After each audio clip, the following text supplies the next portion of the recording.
sinu brändilugu. See on tegelikult midagi, millest ma tahtsin rääkida. Tegelikult mina ei tahtnud rääkida. Evelin ja Olesja kutsusid mind siia rääkima, aga ma räägin hea meelega. Selles mõttes, et minu ala ongi nagu rääkimine ja sinu brändilugu. Võib-olla ma räägingi see oma brändilugu, sellepärast, et see minu brändilugu on natuke seotud siis selle sama raamatuga ja ma sain Olesja ja Eveliniga tuttavaks. No ma ei saanud tuttavaks, eks ole, olgem need ausad. See oli raadiosaade, kus nad olid kutsutud ja ma ei teadnud neist midagi. Olesjat ma teadsin, Evelinist ma ei teadnud mitte midagi. Tegime raadiosaate ja siis seal nagu selgus, et see asi on päris huvitav, sellepärast, et kui ma kuulen brändnimega sina, see on persooni bränd, siis võib-olla, ütleme, ta ei ole midagi niisugust, mis paneb kohe läbi põlema, et nüüd ma räigelt tahan nagu persooni brändi teha omale, kuigi ma tegelikult mul on väga vaja seda. Ma arvan, et sina, et kui sa seda videot juba vaatad, siis võib-olla sul on natuke samasugune olukord kui minul, et tegelikult sa ei tea, et sul on vaja persooni brändi, aga sa nagu adud seda. Ühesõnaga minu brändi lugu. Ma arvan, ma tutvustan ennast kõigepealt, siis ma räägin lühidalt, milline on minu brändi lugu ja siis ma räägin nagu sellest raamatust, et mina olen siis Uku Nurk. Ja tere, mina olen Uku Nurk ja minge vaadake järele uhu.ee 2 H-d ja 2 U-d lõpus, et sealt te leiate minu üles. Üldse või pane Google'isse Uku Nurk ja sa leiad mind üles ja siis veel sa leiad mind üles siukse keskkonna pealt nagu online.opime.ee. Ma loodan, et seda välja lõigata, see on nagu otsene reklaam minul. Aga siin tohib reklaami teha, eks ole.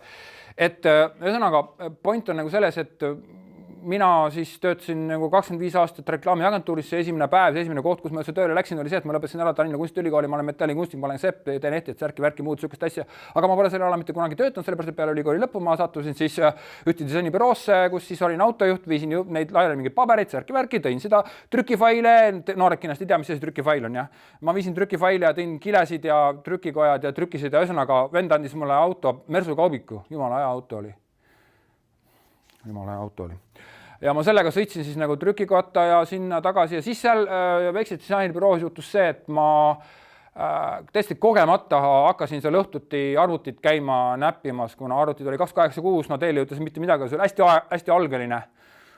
Ja siis seal jäi see disainer jäi haigeks, kes logosid ja buklette kujundus ja siis öeldi, et kuule Uku, et sa oled Kunstiülikooli lõpetanud, et kuule, kas sa ei tahaks hakata meil ise visiitkaardi kujundama? Mina muidugi tahtsin, et siis ma ei teadnud veel, kui saamatu, kui rumal ma selles olen. Ma mõtlesin, ma olen Kunstiülikooli lõpetanud, et ma hea meelega teen kõike ja ma oskan kujundada särki-värki on ju. No nii nagu ikka, kes on ülikooli lõpetanud, see on kõige targem. No nii olin ka mina. No siis sealt muidugi vahepealselt ma ei hakka teenid tooma, edasi läks väga raskeks üldiselt, aga põhiliselt kusagil 25 aastat kerime edasi, sest ma olen nagu loovjuht agentuuris, juba siuke mees on ju, mitte veel päris, aga üsna siukene strateegia loovjuht, et millegipärast Eestis on see komme, et kui sa oled loovjuht, siis sa pead tegema nagu kõike.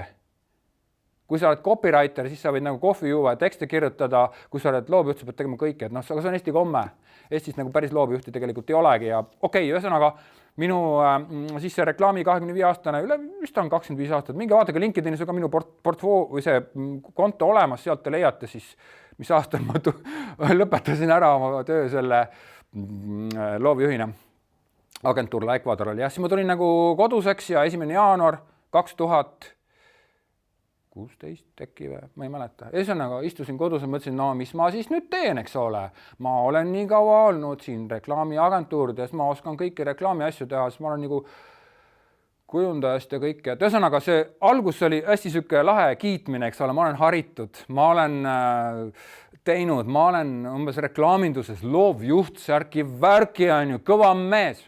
Siis sa istud kodus, sa saad aru, et sa oled täiesti null, sellepärast, et nii hea on minna kusagil mingi suure organisatsiooni raames, teha midagi. Sina, kes sa vaatad praegu seda videot, sa töötad suures organisatsioonis, sa oled kõva tegija seal. Või ütleme keskastme spetsialist. Ma ütlen sulle nagu, et päriselt ka, et kui mulle oleks keegi ütelnud, et 5 aasta pärast oled sa nagu istud kodus üksinda nagu veeretad pöidlad, no ma ei veeretanud pöidlad, aga sa oled ikka suhteliselt aledas seisukorras, et siis ma oleks 5 aastat tagasi juba hakanud tekitama seda, milleni ma jõudsin nagu sealt edasi veel mitme aasta pärast. Ühesõnaga olin kodus ja sain aru, kui hale, kui mõttetus olukord on, mismoodi ma pean hakkama basic teenuseid müüma nagu ohujuurde tasandil, tegin seal kodulehti, väga hea markantne näide, kuna esialgu on raha vaja, kõike on vaja teha, siis ma pakkusin kodulehtede tegemist, kuna ma seda oskan. Aga koduleht ei ole minu ala, ma ei tee kodulehti, ma ei paku seda teenust enam. Aga ma oskan seda teha, umbes sama asi, kui sa sõidad taksoga. Vabandust, kui sa sõidad autoga, ega sa taksojuht sellepärast ei ole, eks ole. Autoga sõidad sellepärast, et Tallinnast Tartusse saada, mitte sellepärast, et sa oskad sõita, on ju. No vaat, ma olen kodulehti tegema sama asi, et ma oskan kodulehti teha, aga noh, nüüd põhimõtteliselt tegin kodulehti, siis oli, et okei, no teeme sulle odava hinna, siis mingi klient on ju täiesti whippy, minu esimene klient ja siis koduleht ja siis mingi, ma ei tea, mis ma hinnaks ütlesin, mingi 200 €, mis oli ka siuke hüperulme odav, on ju. Ja siis ta ütles, ma ei tea, ma mõtlesin ikkagi pigem hinnaks nagu 50 €, mis siis ikka, tegime 50 € kodulehe. Jaa, hästi odavalt, eks ole, sellepärast, et sul on alati vaja kõik asju võimalikult odavalt, eriti kui sa oled freelancer. No vaata, aga nüüd te saate aru, et tegelikult, kui sa oled odav mees, sa oledki odav mees. Nüüd mingi hetk see töötab, see on algus kõik ja kõik saavad aru ja perekond saab ka aru sellest ja muideks, kui see keegi vaatab siin praegu seda, kes on kellegi perekonnast naine või mees, kes on freelancer'isse hakanud, siis ma ütlen pärast sulle veel, aga vaata edasi seda, sellepärast, et sul on väga suur roll, sa oled väga tähtis selles loos. Minu loos ka on. Et siis tegelikult kõik saavad aru ja nii edasi, aga mingi hetk sa saad ise aru, et nüüd, aga seda suurt siukest klämmi ei tulegi. Jaa, ei tulegi seda edu ei tule, seda raha ei tule, seda mitte midagi ei tulegi ja ei saagi tulla ja ei hakkagi tulema. Vahepeal ma mõtlen, et ei tea, kas ma peaksin nüüd kattakütteks tööle minema, sellepärast, et reklaamiagentuuri ma ei taha enam minna. Noh, ühesõnaga, põhimõtteliselt sa käid läbi nagu väga, mina käisin väga siukse kõikuva tee ja sa hakkad otsima. Lähed tagasi rohujuurde tasand, okei, mis teenust ma pakuks? Kuidas ma seda pakuks? Ja siis sa jõuad selleni, et aga ma tahaksin pakkuda ju mitte 50 € ega 200 € ega isegi mitte 500 €. Ma tahaks pakkuda 5000 € seda veebi. Ja kuidas see käib? Okei, see on võimatu. Kliendid tahavad saada mult 100 €. Okei, aga kuidas see käib? Kuidas sa saad 5000 € seda veebi müüa? Ma olen kindel, et kui sa oled alustaja veebimees, ma pakun, et sinu keskmine veebihind on 875 €. On mul õigus? Nooguta, ära vasta mulle seal teisel pool videot. Et tegelikult, kuidas see käib? Siis hakkad otsima, et okei, siin on midagi pistmist minuga. Mis see mina on? No, kui me nüüd minu lugu vaatame edasi, jätame selle loo siin pooleli. Minu lugu vaatame edasi, siis tegelikult ma ikkagi otsin, ma leidsin omale podcastinduse, eks ole, ma olen praegu väga palju podcasti, minge vaadake uhu.ee, sealt leiate mu podcasti kõik ülesse. Need on hästi palju, see on võib-olla minu viga, võib-olla pluss, ma ei tea, vahet pole, on ju.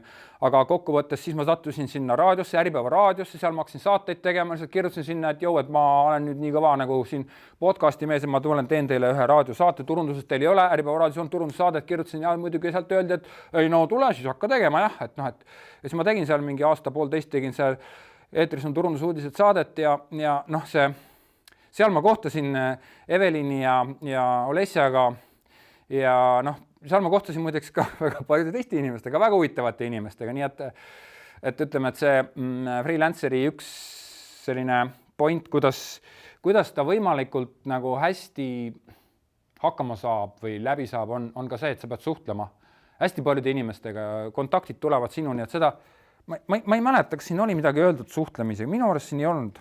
Aga see ei ole ka nõuanderaamat, see on nagu brändiraamat.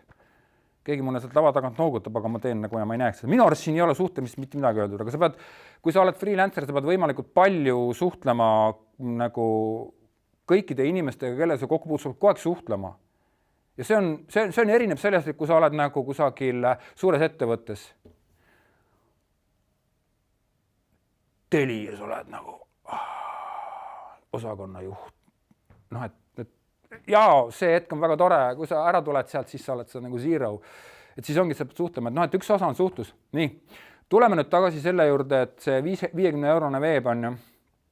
Et siis ma sain enda kätte selle raamatu, Olesja ja Evelin nagu rõõmsasti andsid selle mulle ja see saade oli ka päris äge, mine kuula, see on eetris on turundusuudised, sa leiad selle saate üles kas siis Äripäeva veebist või siis SoundCloudist, pane otsingusse eetris on turundusuudised ja brändnimega sina äkki või midagi siukest. ma annan sa leiad selle ülesse, see tuleb otsinguga tuleb välja. Ja siis ma vaatasin seda raamatut alguses võib-olla siukse kahtleva pilguga, aga siis nagu hakkasin siit nagu algust vaatama, siis ma sain aru, et okei, ma olen täpselt selles kohas elus, et